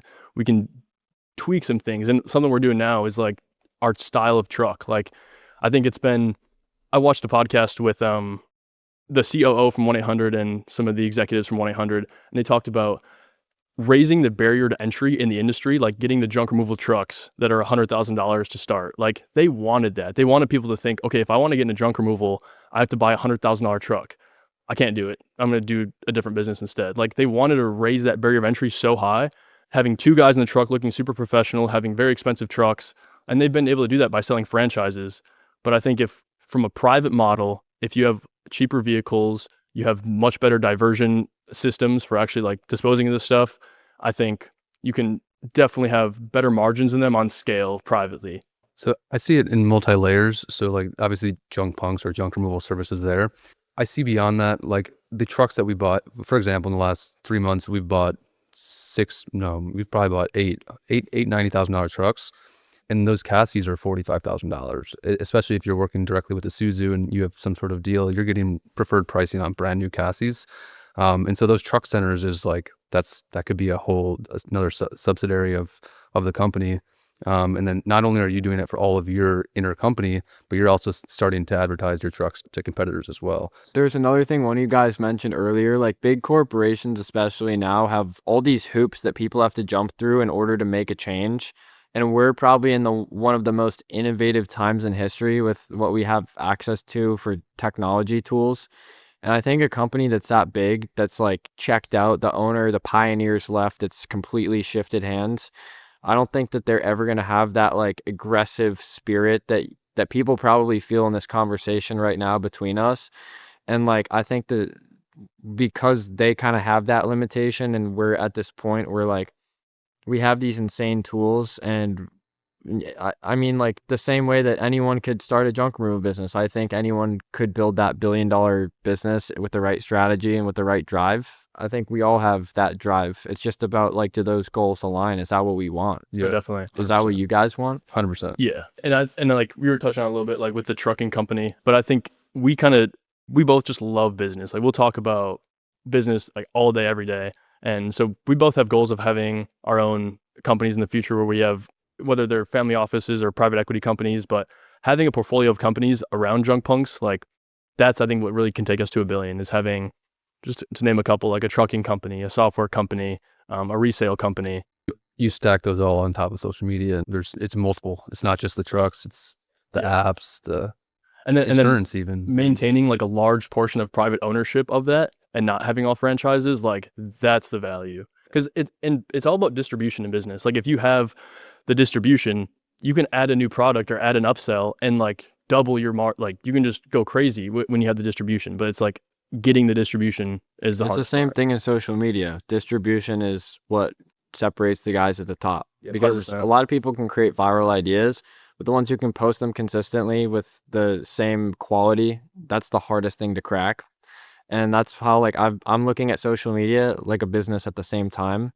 And it's really hard to balance that creativity, but also like the systems that you're building within that. That's so hard. And I've had to really challenge myself to find that direction. But I completely agree with what you're saying about those next steps. And that's great. What about like even this year? How do you see yourself growing this year? 3.6? You gonna So we ended December just over 400, which would be pace for 4.8 run rate. We're optimistic, but also I'm confident that we can reach a 20 mil run rate by the end of this year. Wait, so you're saying like with right now you're on track to do like 4.8, and you're like, hold up, wait, we could do 20. Yeah, exactly. So our strategy for opening locations this year is, instead of doing one at a time, we've made the centralized GM training, so we're doing 5 at a time. So like last quarter, the plan is every quarter to have 5 new GMs come in, and then whether they're franchisees or GMs, and then send them out. So the next training session is in April. We'll have 5 new GMs that we're training up, and then we have the 5 next markets that we're going to open up with them. So if we can stay on that track of doing 5 every quarter, that 20 mil sounds reasonable. And then the other like kind of lever to that is the franchise option. Obviously, yesterday we sold that first franchise. I think less than 4 hours later, someone walked into our office and sat down with Tanner, which is our director of franchise development, and was like, "Hey, I want to buy Miami." And they sat down and went through, all the details of that. Obviously, that's a decision that we weren't necessarily planning to franchise that market right away. And so that'll be obviously a conversation and decision that we have to make. But I do think that there's a path to 20 mil a year at the end of the year. And then the year after that, depending on how big the team is and, what kind of support you have, it could be 50 or 100 after that. You're making me want to come down to Tampa now and check out this whole team. Yeah, you're welcome. Operation. You're welcome to lead this snowstorm that's coming tomorrow. Dude, let's go next week. Hell yeah. I'm literally down to come in like a week or from now. And Hell yeah. You guys are welcome anytime. Yeah. As far as like people coming at you guys, I mean, we've had a lot of that, and how big you guys are on social media, like I can imagine it's. I mean, you got people honestly, coming at you. we haven't had anything. Yeah, I can crazy. explain more because I deal with it. Yeah. We have never been sued by anything or by anyone. The only like worst thing was someone trying to sue our insurance company just for like a bigger settlement on like redoing their entire basement, like just some nonsense. But that was like the biggest kind of thing. And again, like that's not us, it's our insurance company. That was really the only What the about only that bad one. time when you like, you had like a little accident with the pickup truck and that guy like tried to sue our insurance company? Well, it's the same thing. Yeah. It's just yeah. like, We've it's had little insurance. things like that. It's insurance. Like no one's ever come after us or our business or anything like that. Like of course there's unhappy customers, but I think the difference is that I picked up the phone and talked to every single customer, literally like the first 10,000 plus of them, every single one, it was me. And I built such a good relationship with every customer. And also like, again, like I pre-quoted every jobs, like even the massive ones. I was literally asking, like, send me pictures. I get like 60 photos of a massive clean out. Like I talked with the customer, I was the only one involved in it. And so I knew every single nuance. And if anything stirred up as a problem, I knew exactly how to solve it because I was the one who dealt with it all, which is a pro and a con because like you were just talking about like roadblocks, like that was the biggest roadblock I was like the engine to the operation. And it was literally, like 80% me, a little bit of the team. But I was on the hook for anything and everything. But, one that allowed us to not really have any big issues because when we did end up shifting me out of the business, the infrastructure was so good, the profitability was so good. We had money to institute a system and an infrastructure right away. So there was like only really a little bit of time where anyone could have had the opportunity to have a bad experience. But now, those first few years, it was like nothing would ever go wrong because I just knew how to do the job. And there was maybe 1 or 2 months of transition where stuff did go wrong, but luckily it was nothing crazy. And now we have, a good enough team that can still handle everything and knows how to do their job. I So you think don't have that problems. our slow long-term growth approach and like you guys have an extremely aggressive scaling model, leveraging debt. All of our trucks are paid in full cash. So like we have just a very different strategy, but a big part of that is because we're in college and like we don't want to like go balls to the wall and like scale the business that way until we're out of college, because if we try to do that now, like there's no way we'd be able to make it through college. So like there's literally just like a fire under our ass right now to like literally take that next step because I'm about to graduate. And then like I think we can do it if I'm out of school and Jacob is still in school, because like there's going to be those specific problems that like not being in school are the most important. And if I'm out, I can take the lead and take those jumps and eventually Jake will be there. Yeah. But yeah, I would say that's the biggest reason why. Nice. Gotcha. You got 2 years left? 1.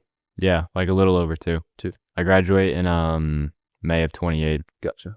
And so like I guess like our long-term plan, I'm sure Kirk already kind of explained it, but like this year we want to, close to double, like a good growth year. The next year, 27, we want to just have like a really good profitability year. Yeah. Like 7 figures in profitability, 100%. Yeah. Out of this one location, plus the Cape, 1.5, whatever. And then after that, it's like now we can actually start. Now we can do the whole thing. Like this has like been sandbox mode the entire time. Like I got a midterm on Monday. I got to go study Dude, tomorrow. that is so crazy. Like, No, it's for like, real. what am I even doing right now? Like, Yeah. At what point would you, I mean, obviously you're already this far. Like at what point would you guys just, at least for you personally, like when would you be like, all right, I'm doing 10 mil a year, maybe I can stop listening to this professor talk? like personally, Hypothetically. that's already happened. Like I don't really pay attention at all. In No. class, but like I'm still there. Like I'm present. Yes, I do the work. I complete the task, but I'm not. I don't have the bandwidth to really pay attention and What's deal with- keeping you deal with there? much of it. I'd say the biggest one is family, and there is also a lot of resources on campus in terms of the people. Like it's crazy enough. I was literally up until like 6 a.m. this morning since last night, just talking to people. Like just like all night conversations with these different people in the living community that I was explaining earlier. Just like extremely intellectually stimulating. And I wouldn't find that, in a really only blue collar environment. And like I could get it other places, but it's like, a sit down conversation like this where like, I mean, is this really going to go to 6 a.m. this morning? Like, who knows? But 6 p.m. but it's just like, it's a very different environment, and I do appreciate that as well. And like the degree, it's not necessary, but it is another asset. It can show someone, especially who's more traditional, like that you really stuck with something, and you don't give up, and you can complete the kind of thing, whatever. I think people get like, when they hear people not going to college, or they get the wrong idea of like education's not important, but education absolutely is the most important thing.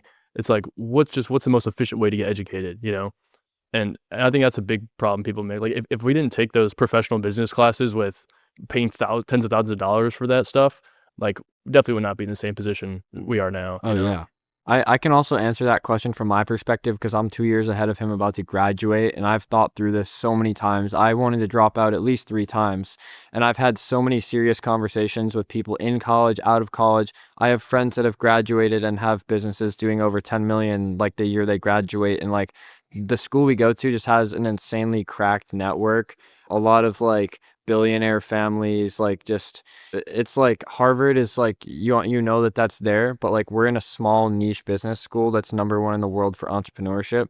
So like some of those networks are going to be valuable 10 years from 100%. And that's like, the biggest reason I wish I went if there were to be, it would just be for the people mostly. Yeah. So like that, to answer your question about like, when are you going to stop listening to the professor? That was day 1 for me. I walked in, I don't care about like the random stuff that I'm never going to learn. Like I'm learning about science in my business school and like the most random things that just don't apply to life.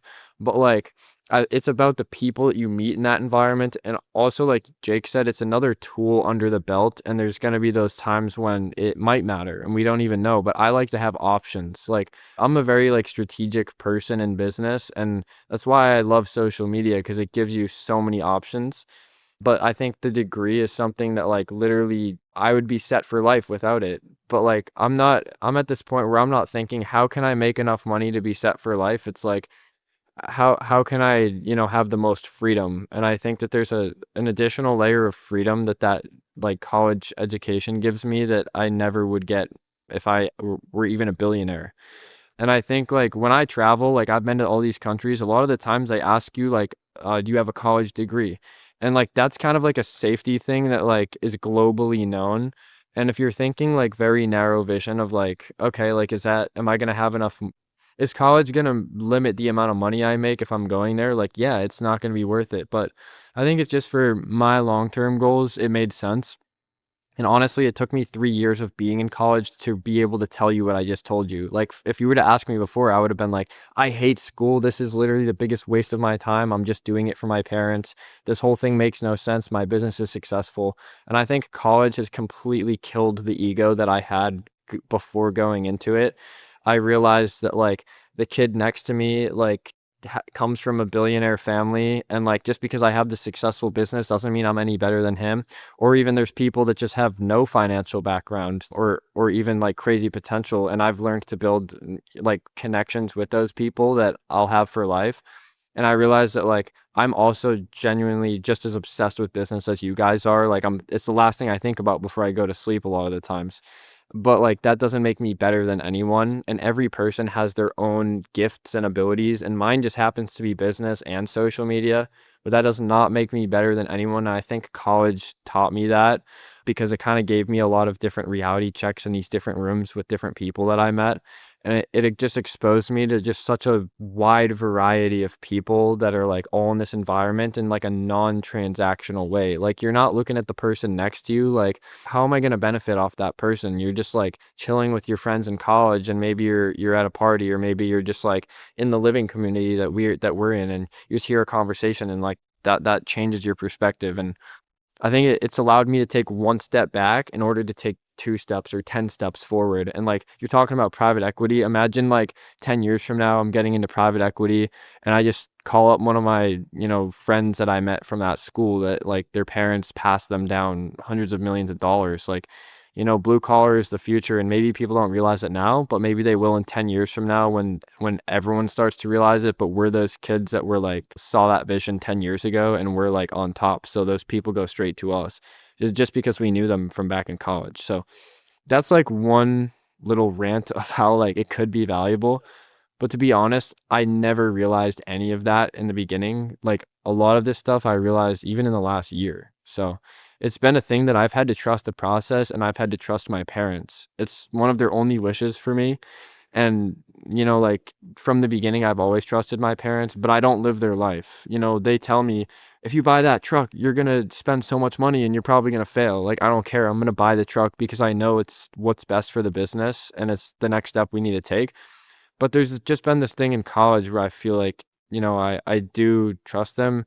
And at the end of the day, if I had all the money in the world and they were still disappointed I didn't graduate college, like I want my family to be happy and healthy together. So like it's worth it at the end of the day. 100%. That's you. Nice. Yeah. That's awesome. Yeah, that's well said. Yeah. I thought through that so many times. Yeah. You don't know how many hours how many days I've talked about, should I stay in college? Is this worth it? It's been a lot, but at the end of the day, you don't need it to be successful. Like it's just another option. I could be just as happy on a different path in life. There's so many other levels of freedom you can unlock besides that one, but it's just my specific circumstance is why it made sense. And I wouldn't recommend for most people to go to college. Like financially, like it's kind of a really dumb decision. And I didn't pay for all of my college, which I'm very thankful for. I did pay for some. But I would say like a lot of people might not be in a financial situation where it makes sense. Like, if we didn't have the business going into college and then we're about to get into college, we might be in a completely different situation. If someone right now is deciding, should I go to college or start that business? I think in a lot of situations, starting that business makes the most sense.